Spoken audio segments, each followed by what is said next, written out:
I hope I will see America like in movies. I want to improve my English. Make barbecues. Maybe I will learn to play baseball. This year I just graduated. I finished economics. I studied medicine and I wanted to see the culture.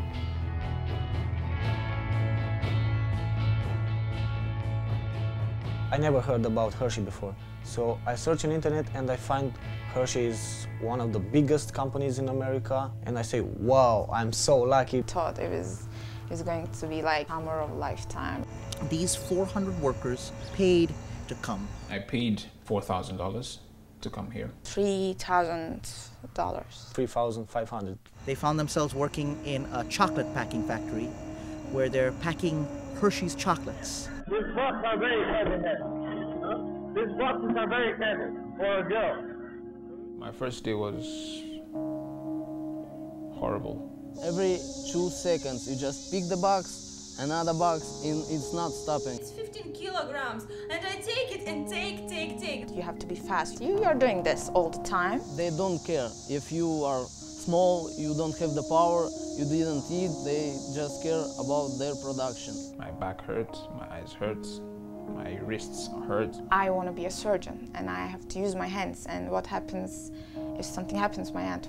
That's my childhood dream and you cannot take it away from me. If you're not doing so fast this, they will send you home. That means they will send you home back to your country. They can't leave the job and they can't go back home because of the debt that their families are in. In essence, they are captive workers.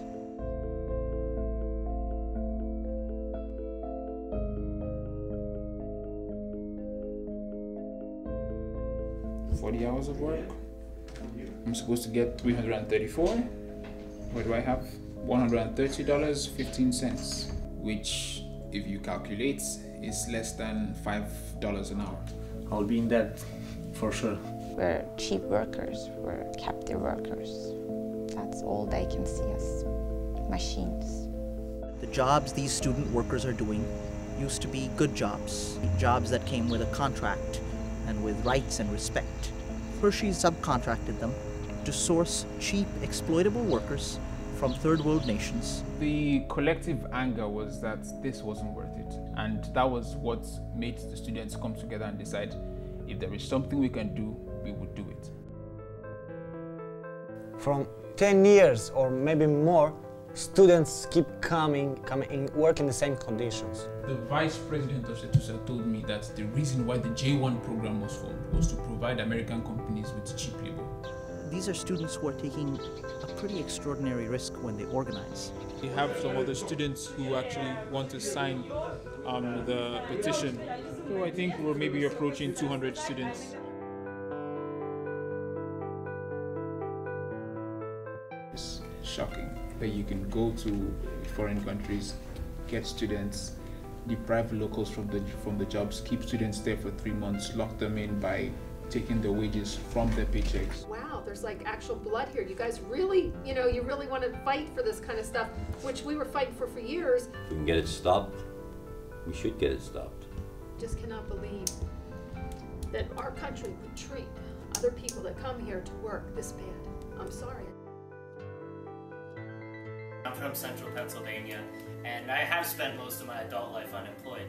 And these jobs at Hershey, if these were union jobs that you guys were working, I would take that job. What you guys are doing is courageous. Like, standing up for yourselves, you're setting an example for so many people. Students report that they're gathered together, threatened and intimidated. Anyone who walks off a job will be terminated from the job. If you're terminated, there's bigger repercussions. All students were like yelling, "You cannot do this to us." They realize now we are getting stronger. We're not fighting for just us. This kind of job should be living wage jobs for the local workers from Pennsylvania.